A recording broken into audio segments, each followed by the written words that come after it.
Bonjour, aujourd'hui on va traiter ces 7 derniers exercices concernant les condensateurs.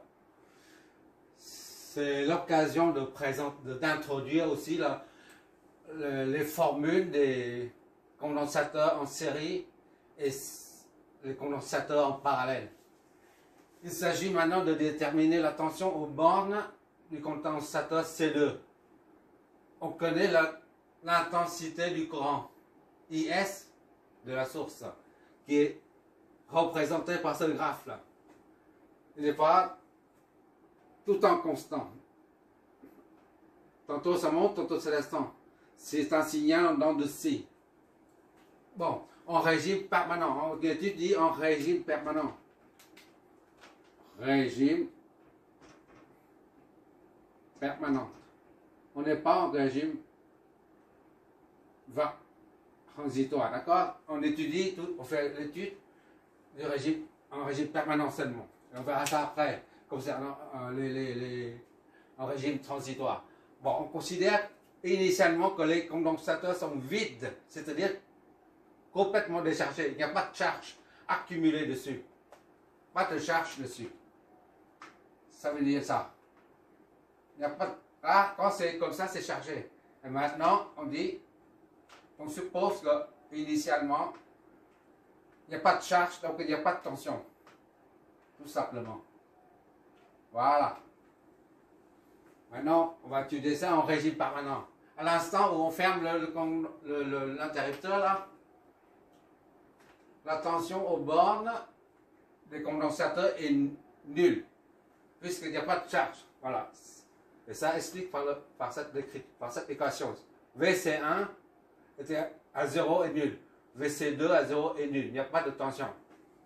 On étudie en régime permanent. Donc, I Ester. Pour ça, vu le signal est... Tantôt il monte, tantôt il descend. Donc, c'est pas constant. On étudie donc le courant I par intervalle de temps. Ça, c'est IS1T. Et ça, c'est IS2T. D'accord? Deux intervalles différents. 0 à 1, on a ce segment de droite qui est une équation, une droite montante. Deuxième intervalle, entre 1 et 2, c'est une droite descendante. Le coefficient directeur de ça, c'est positif, tandis que le coefficient directeur de ça, c'est négatif. On verra ça tout de suite. Pour l'instant, il faut établir les deux équations. Par intervalle, pour tout T appartient à 0 et 1. On a IS1T. On considère ici, c'est le courant IS1T. IS1T est égal à... C'est une droite, d'accord? C'est une équation de premier degré. Donc là, AT, A c'est le coefficient directeur, T c'est la variable, plus l'ordonnée, c'est B. Ainsi, pour T est égal à 0, voilà, T est égal à 0, on a I S1 0 est égal à A fois 0, T est égal à 0 plus B. Lorsque T est égal à 0, on a l'ordonnée qui est nulle. Soit 0 plus B est égal à 0. D'où B est égal à 0. Pour T est égal à 1. Ici, on a IS1 de 1 est égal à A fois 1 plus B est égal à... Parce que T est égal à 1, on a l'intensité qui est 60 mA. C'est-à-dire 0,06 ampères. 0,06, oui c'est ça, ampères.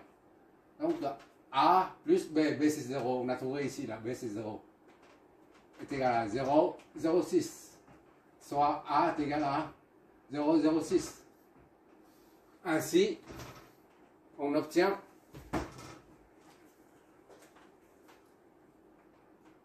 I pour tout T appartient à 0 et 1. On a IS1T qui est égal à A, c'est 0,06 T. 0,6 T plus B, c'est 0. On ne met pas, d'accord? C'est notre première équation. Représentative de ce segment de droite, qui est l'intensité de I. On voit bien que le coefficient directeur, il est positif, c'est-à-dire, ça monte. 0 plus 0,06. Ça monte, la droite qui monte. Donc, normalement, pour la deuxième droite, on doit trouver moins 0,06. C'est la même pente, c'est le même nombre, mais la pente négative. Deuxième segment, pour tout T, appartient à 1 et 2. D'accord? Entre 1 et 2. On a cette droite-là. Donc, c'est une droite affine. Premier degré aussi. Équation de 2. De premier degré aussi. On a IS2 T. D'accord? Ça, c'est IS de T. C'est égal à une AT plus B. C'est ça? OK. Pour T est égal à 1, ici, là, alors, IS2 de 1 est égal à A fois 1 plus B est égal à combien? T est égal à 1, ça donne 60 mA, c'est-à-dire 0,06 ampères. C'est-à-dire A plus B, A plus B est égal à 0,06. D'accord? Pour T égal à 2, et S de 2 est égal à A fois 2 plus B est égal à combien? Lorsque I est égal à 2, on a, lorsque T est égal à 2, on a I est nul. 0. Ça, c'est signifie 2A plus B est égal à 0. Ça, c'est deuxième équation. À partir de là, on en déduit les coefficients A et B. On prend ça moins ça. Deuxième équation moins la première, ça donne 2A moins 1, ça fait A. Et B moins B, ça fait 0. Ça moins ça, ça fait moins 0,6. 0,06. D'accord? 2A moins A, ça fait A. B moins B, ça fait 0. 0 moins 0,06, ça fait moins 0,6. Le coefficient directeur, c'est l'eau. Et S2, c'est pas encore fini. Et on déduit le coefficient B. On prend la première équation, on injecte A dedans. A, c'est moins 0,06 plus B est égal à 0,06. Soit B est égal à 0,12.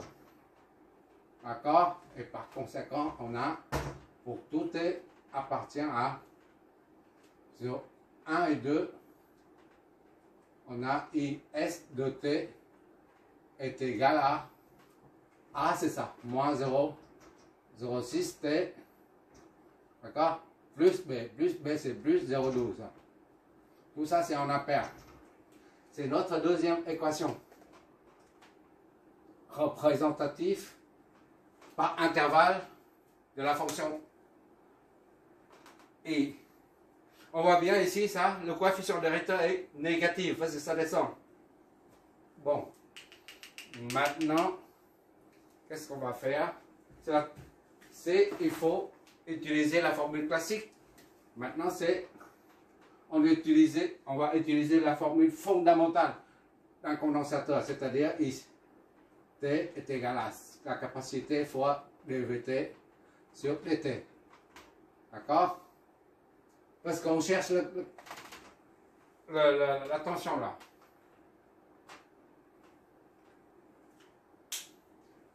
On va calculer cette tension avant. Et on en déduit celui-là par le pont diviseur. Vt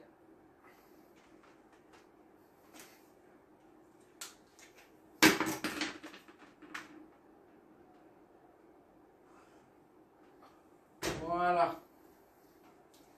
Donc ici, on résout cette équation, ça donne dVt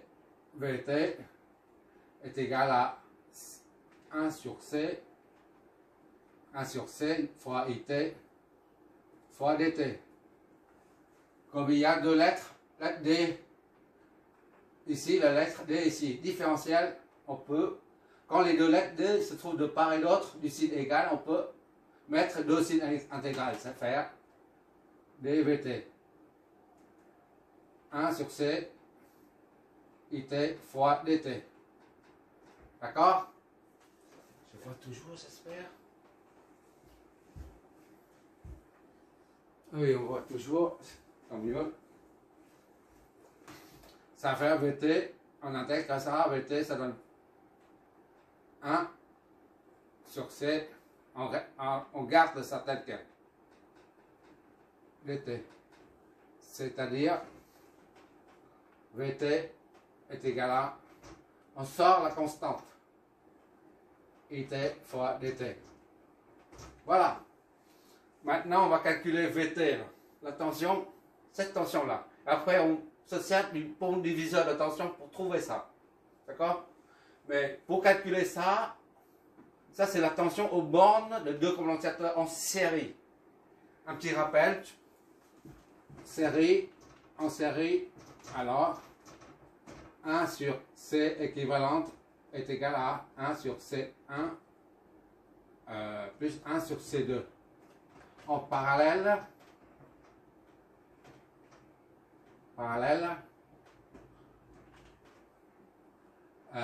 C équivalente est égal à C1 plus C2. Qu'est-ce que ça signifie? Ça veut dire que c'est l'inverse. Les formules sont inversées par rapport à celles concernant les résistances. Les résistances en série s'ajoutent, tandis que le condensateur en série ne s'ajoute pas. D'accord? C'est le condensateur en parallèle qui s'ajoute. Parallèle, voilà. Bon, on remplace C par les deux C équivalentes en série là, dans cette formule. On y va.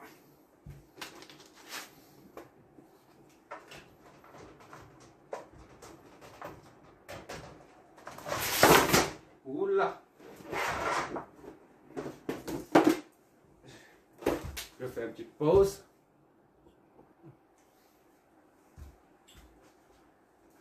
On va remplacer C par C équivalente en série, puisque les deux sont en série. Donc 1 sur C équivalente égale à 1 sur C, 1 plus 1 sur C2, soit égal à C1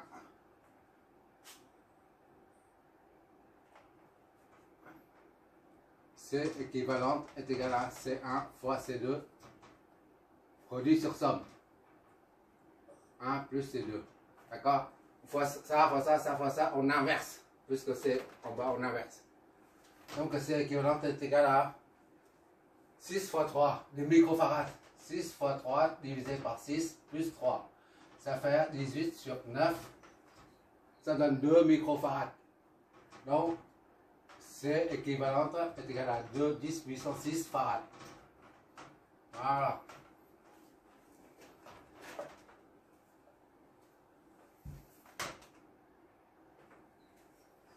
On remplace là-dedans VT est égal à 1 sur C équivalent maintenant. 1 sur 2, 10 puissance moins 6, intégrale de IT. IT, DT. D'accord, je vais doucement pour mieux voir. Bon, maintenant, on étudie le premier segment. Le courant. Le courant varie, d'accord? Pendant l'intervalle 0 à 1, il varie de cette façon. Donc, on prend IS1T. On injecte dedans. Soit, pour tout T appartient à 0 et 1, alors on a V1T. On appelle V1T pour qu'il y ait une correspondance entre IS1T et V1T. D'accord? Est égal à, je vais doucement sinon, moins 6, intégrale de 1t, IS 1t, dt. Voilà. C'est-à-dire V1t est égal à 1 sur 2 10 puissance moins 6 intégrale de IS1t. On a trouvé ici 0,06t. On injecte dedans 0,06t. D'accord? Fois dt. Qu'est-ce que ça nous donne? Ça, c'est 1 sur 2, c'est 0,5. C'est 10 moins 6. Ça fait 5, 10 moins 5. 5, 10 puissance 5 fois, on met ça, on sort ça parce que c'est une constante, fois 0,06 intégrale de t dt. D'accord? Ça fait 5, 10 puissance 5 fois 6, 10 puissance moins 2 intégrale de t dt. Voilà.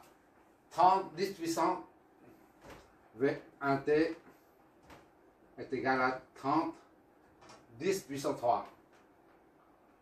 D'accord? Ou 3, 10 puissance 4, c'est la même chose. T dt. Donc, on intègre, ça donne 30, 10 puissance 3, 10 puissance 4, t au carré sur 2 plus K1. D'accord? On multiplie là-dedans, ça donne. On reste en intégrale indéfinie. Il ne faut pas oublier ça. 3, 10 puissance 4, divisé par 2, ça fait 1,5, 10 puissance 4, t au carré plus 3, 10 puissance 4, K1. D'accord? 3 divisé par 2, ça fait 1,5, 10 puissance 4 t carré. Bon. On pose. Poser K est égal à 3, 10 puissance 4 fois K1. Donc, V1t est égal à 15, 10 puissance 3 t au carré plus K. D'accord? Maintenant, pour déterminer la constante, on va se servir de la condition initiale. À l'instant T0, toutes les tensions sont nulles. D'accord? V1, V2, V3 sont nulles.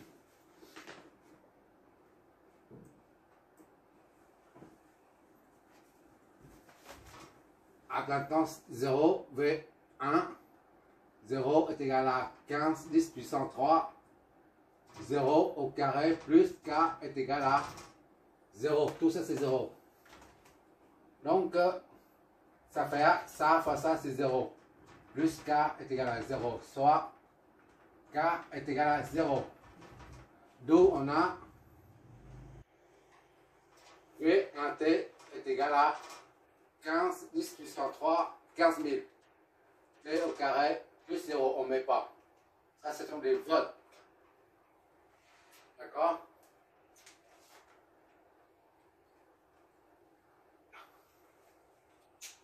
On fait la même chose pour le deuxième segment, pendant le deuxième intervalle de temps. C équivalente est toujours la même. Il n'y a que le courant qui change. IS de T. D'accord?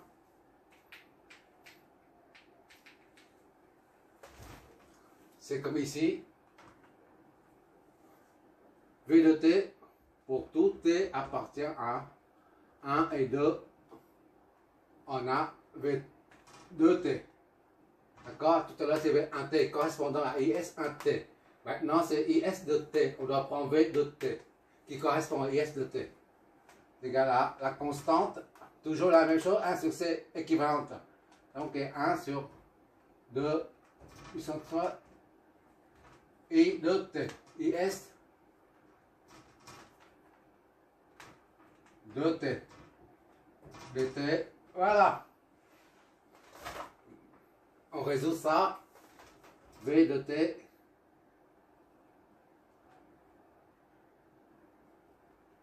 est égal à 1 sur 2, 10 puissance moins 6. Mais doucement. Et S de t, il est là. On injecte dedans moins 0,06 t plus 0,12. D'accord? IT là, dt. Bon, ça fait combien ça? 5, 10 puissance 5 intégrale de moins 0,06 t plus 0,12 dt. Voilà. Maintenant, on intègre ça. V de t est égal à 5, 10 puissance 5 crochet moins 0,06 t au carré sur 2. On intègre plus 0,12 t plus K2. D'accord? Bon, on multiplie ça.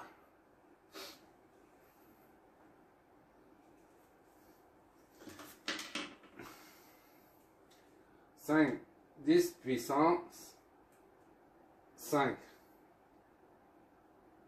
Je vais faire 5 fois 10 puissance 5 fois 0,06 divisé par 2. Ça me donne 15 000. V de t est égal à 15 000 moins 15 000. Il y a ici moins. T au carré plus 5, 10 puissance 5 fois 0,12 60 000. 60 000 c'est ça. 4T plus 5 105 K2. Poser K est égal à K2. 5 10 puissance 5 K2. Et par conséquent, V de T est égal à moins 15 000 T2 plus 6 60 000 T plus K. D'accord? Tout à l'heure, on est arrivé là.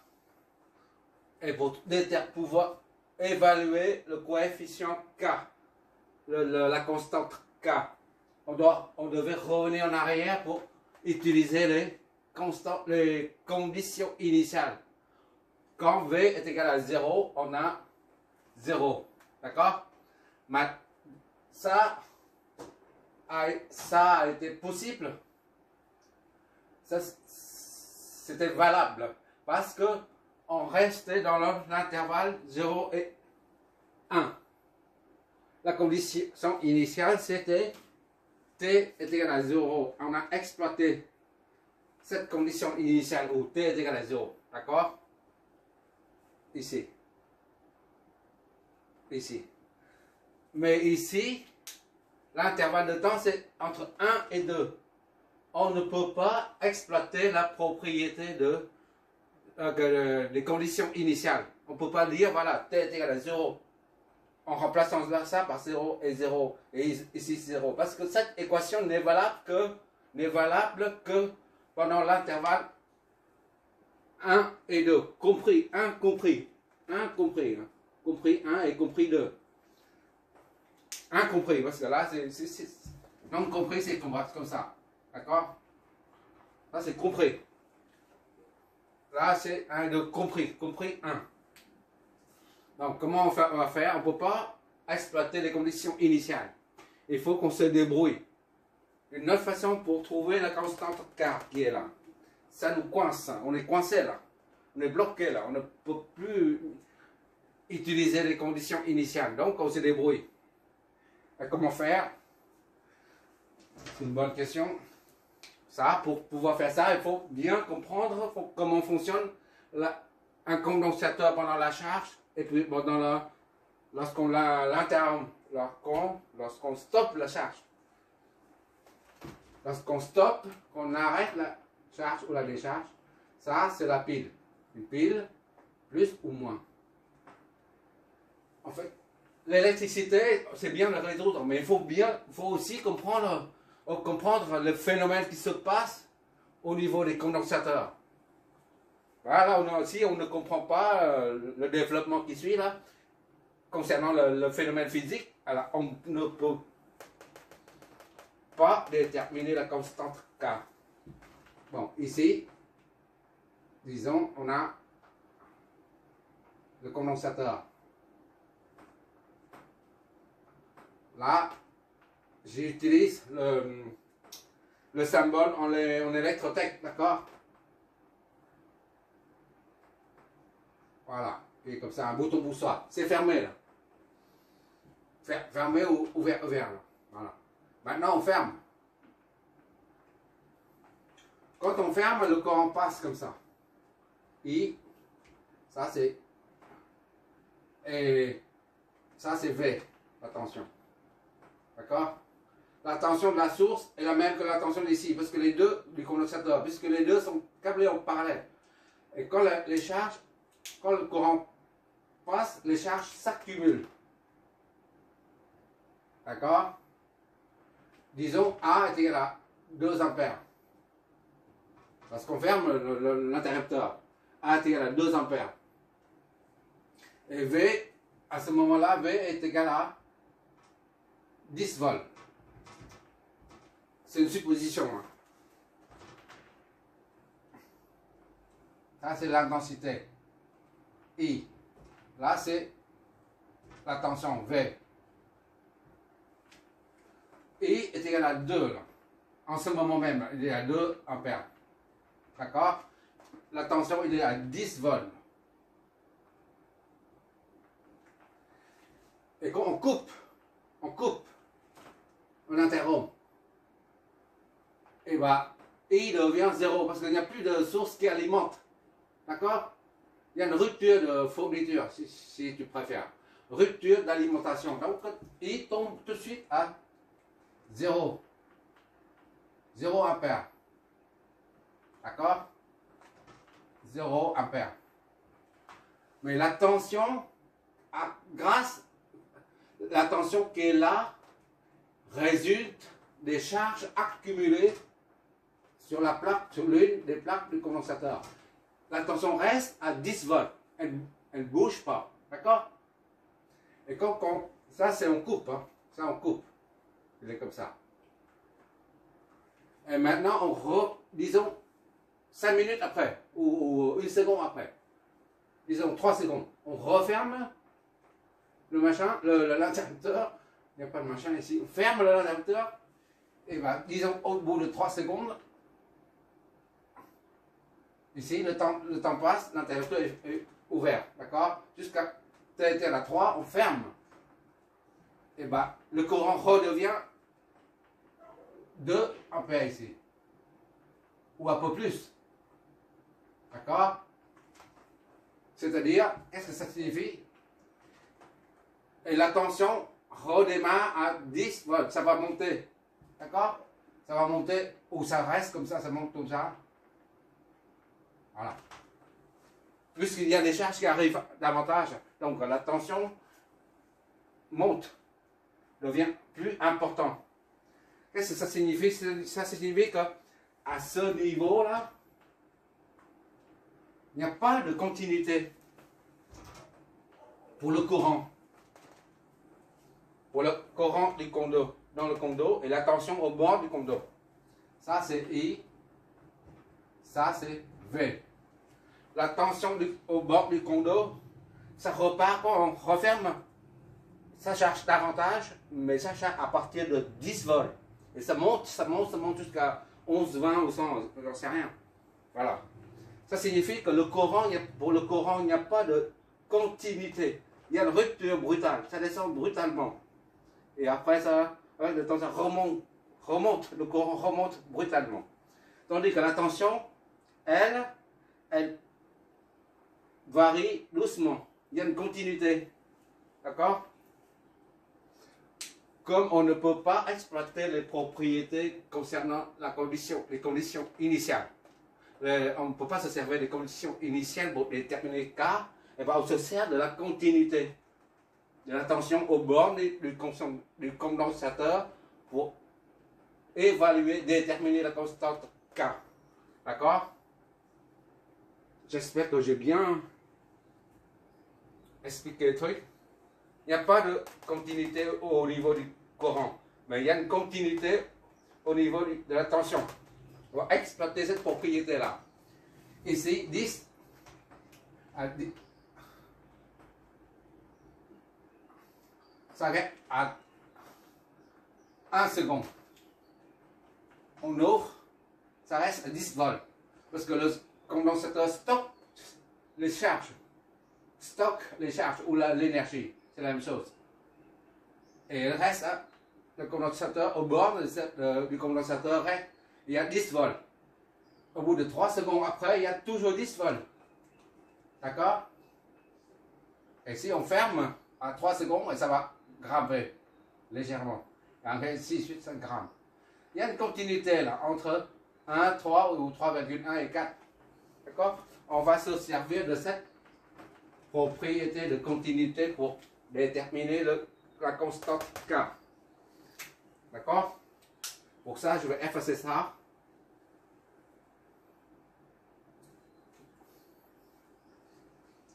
Hop.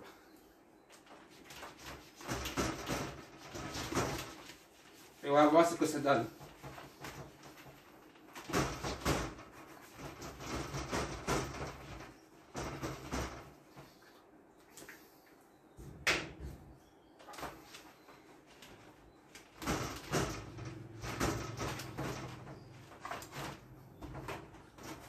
Bon.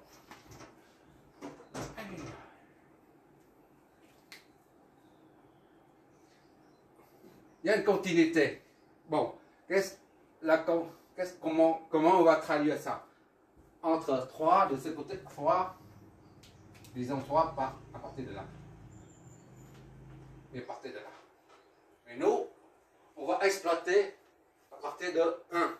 La continuité en 1 de la tension. Voilà le courant, il y a une rupture brutale. Ça monte et ça descend brutalement.